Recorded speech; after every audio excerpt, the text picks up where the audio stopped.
El Ministerio de Salud, como les contábamos, reportó 8.117 casos nuevos de contagio de COVID-19, la cuarta cifra más alta desde que comenzó la pandemia en nuestro país. Mientras el proceso de vacunación sigue avanzando, sobre todo entre las personas jóvenes, queremos conversar sobre el estado de la situación sanitaria en el país y tomamos contacto con la doctora Janet Vega, asesora de la Organización Mundial de la Salud y también ex subsecretaria de Salud Pública. ¿Cómo está, doctora? Muy buenas tardes. ¿Qué tal, Matilde? Buenas tardes. ¿Cómo estás tú?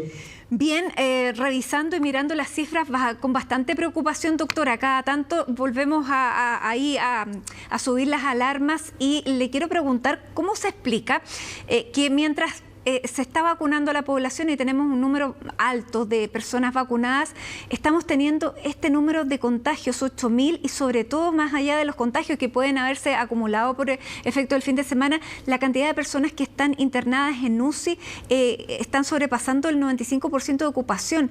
¿Cómo se explica? ¿Cómo lo podemos entender? Bueno, primero yo creo que es súper importante insistir en algo que hemos dicho varias veces, Matilde. La vacunación lo que hace es proteger a las personas que están vacunadas, pero no disminuye la circulación del virus. Por lo tanto, si el virus sigue circulando, aquellas personas que aún no están vacunadas se infectan de igual manera. Cuando tú miras las hospitalizaciones y las personas que están siendo afectadas son fundamentalmente grupos más jóvenes, que son aquellos que en general aún no están vacunados. Ahora, uno dice, ¿tenemos altas tasas de vacunación? Sí, pero tenemos la mitad todavía de la población realmente con las 2 dosis. Entonces tampoco nos queda todavía la mitad de la población objetivo inicial, que son 15 millones, y a eso hay que agregarle la población de niños que va a ir que vacunar después. Entonces la verdad es que la vacuna per se no va a disminuir los casos, en el sentido de que si sigue la transmisión, aquellos que no están vacunados van a seguir siendo casos.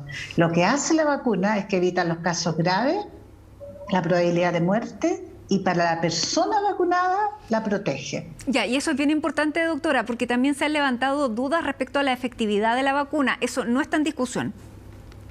No, la efectividad de la vacuna no está en discusión. Lo que ocurre es que la vacuna tiene un rango de efectividad también, es decir, nosotros sabemos que la vacuna protege de tener una enfermedad, síntomas en alrededor de un 60%, es decir, yo estoy protegida, mi probabilidad de enfermar es 60% menos que la otra persona, pero mi probabilidad de ir a la UCI, si me enfermo, es 80% menos que la otra persona que no está vacunada, y mi probabilidad de morir si voy a la UCI también.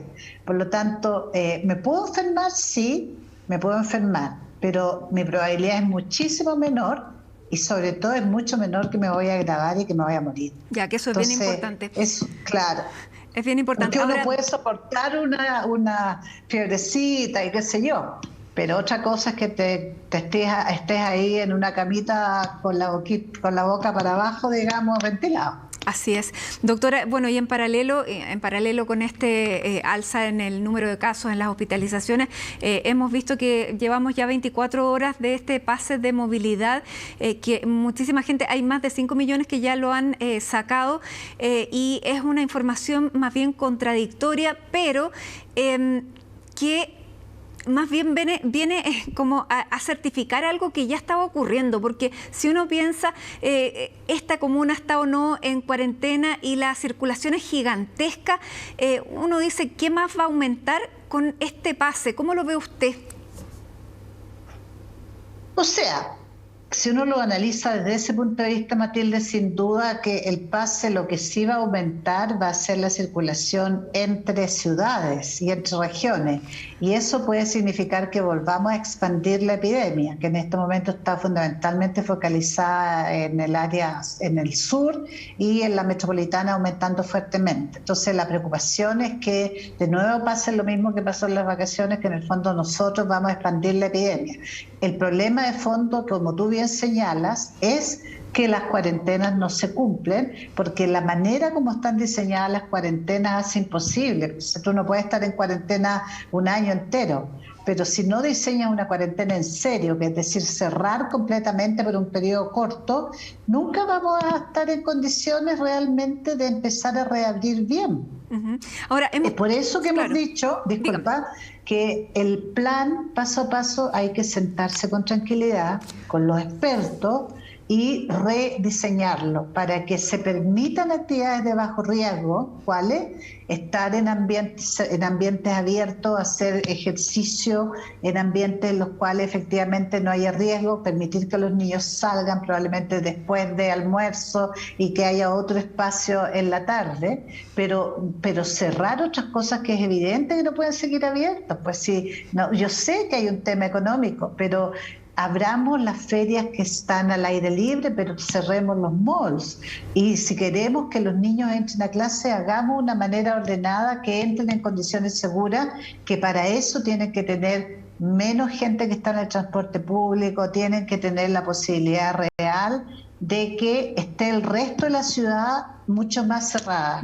Entonces hay que remirar la estrategia entera, tomar lo que hemos aprendido, porque ya no sabemos mucho más que antes, y remirar qué queremos privilegiar y en base a eso rearmar el paso a paso. Ayer veíamos las cifras de lo que ha ocurrido con los niños que han tenido una escolaridad bien irregular durante todo el año pasado, durante estos primeros meses. Los niños, más allá del rendimiento, lo que más me llamaba la atención es que desde el punto de vista socioemocional están bastante dañados los niños.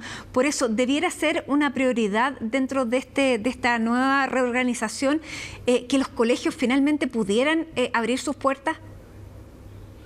Absolutamente. Lo que la OMS de hecho pide es que los niños sean los primeros en poder volver a sus actividades y los últimos en cerrar.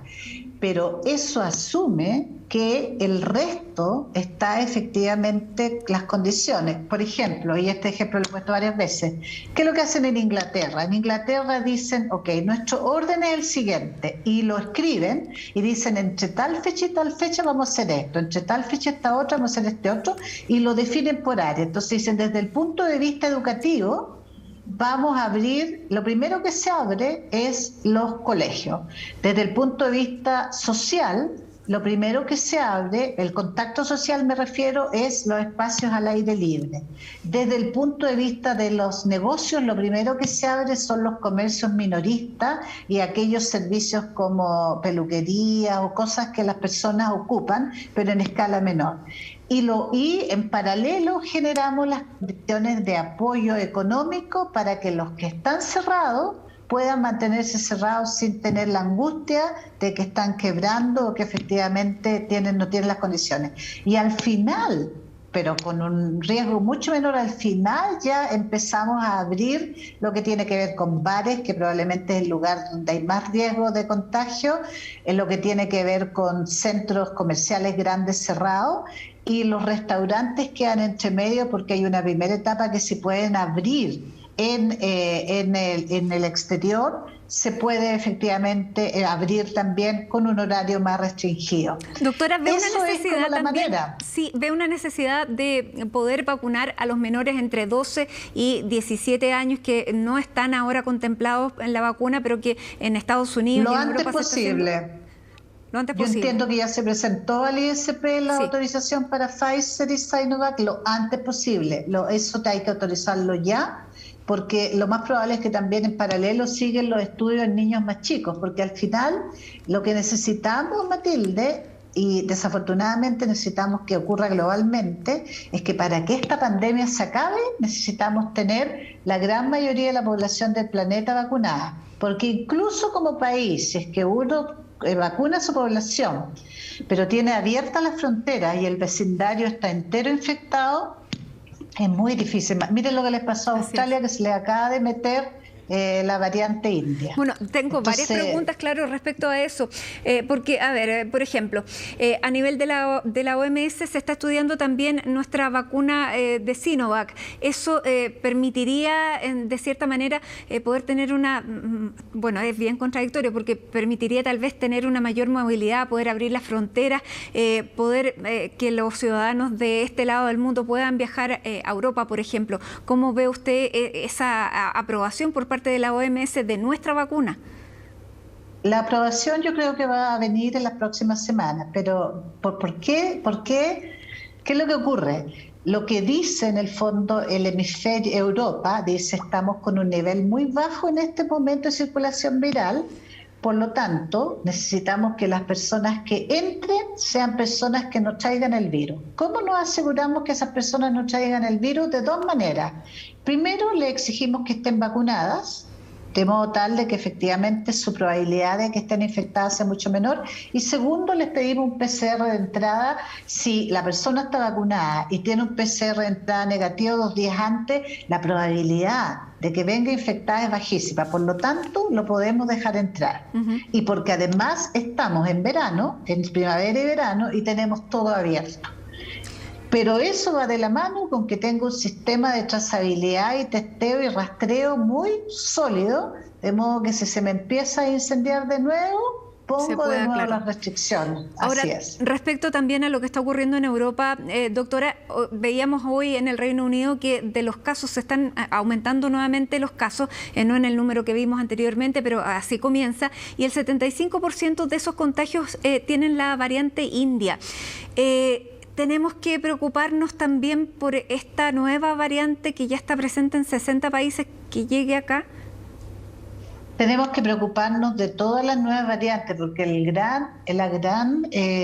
virus, para que pueda sobrevivir, su ventaja evolutiva es que va cambiando.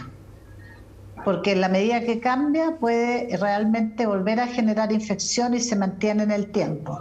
Y por lo tanto vamos a seguir viendo variantes, y cada vez las variantes están siendo más sofisticadas. Todavía no tenemos una variante que tenga un escape de vacuna total, que la vacuna no sirva para nada, pero ya tenemos algunas en las cuales la efectividad de vacuna disminuye.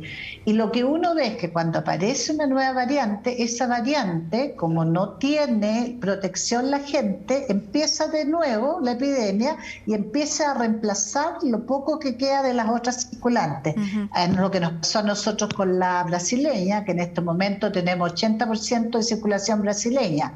Ahora, si llegara una nueva variante hindú, si esa variante es más infecciosa que la brasileña, se reemplaza, y como la población tiene menos anticuerpos, empiezan de nuevo a aparecer casos. Y eso es la dificultad de manejar una pandemia. Y por eso que es tan importante, porque finalmente lo único que puede parar esta pandemia es que tengamos a la gran mayoría de la población del planeta vacunada, y que tengamos aceleramiento de vacunas nuevas que se vayan poniendo, porque esto es como decía la doctora Davanchi en una entrevista, esto es como un avión que va y nosotros vamos corriendo detrás tratando de agarrarlo. Entonces, claro, hoy día el ministro de Salud, Enrique París, tuvo tal vez una de las jornadas comunicacionalmente más explosivas dentro de todo lo que ha tenido su desempeño, y él, dentro de todo lo que dijo que a ver, lo primero, no es culpa del gobierno que el virus circule. Esta es una pandemia mundial. Y otro de los llamados que me llamó especialmente la atención fue un mensaje a los adultos mayores. Dice, aquellos que tienen las 2 vacunas, salgan a la calle, abracen a sus nietos, siéntanse queridos porque se lo merecen. ¿Usted le diría eso a los adultos mayores? No, pero es que ahí es donde tenemos un problema de comunicación de riesgo. Si esto no es una batalla, si aquí salimos todos, no sale nadie. Entonces yo entiendo que uno puede estar muy sobrepasado porque realmente se está a cargo en el momento de pandemia de la salud de un país, pero eso no aporta los enojos ni las rabietas, y eso no, pues porque es cierto que están vacunados, pero también es cierto que las vacunas de las personas mayores, lo mismo que uno se envejece en términos de que la arruguita y todo, el sistema inmunológico también envejece y por lo tanto su respuesta inmunitaria es menor. Entonces no, los adultos mayores están protegidos más que los que estaban sin vacunas, sin duda. Pueden ver a sus nietos sin duda, pero cuidándose con los mismos cuidados que hemos dicho, con mascarilla, con distancia social, cuidándose, porque si no, lo que vamos a tener es que efectivamente los casos en adultos mayores también van a aumentar.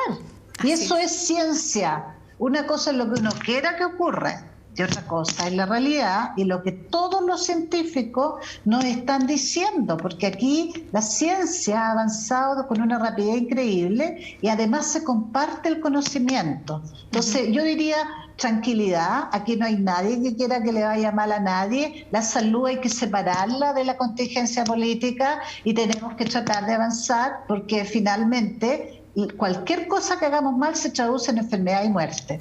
Así es. Doctora Janet Vega, muchísimas gracias por conversar nuevamente con CNN Chile. Bueno, la pandemia tiene distintos momentos y por eso agradecemos mucho su disposición. Que esté muy bien y que tenga muy buenas tardes. Igual Matilde.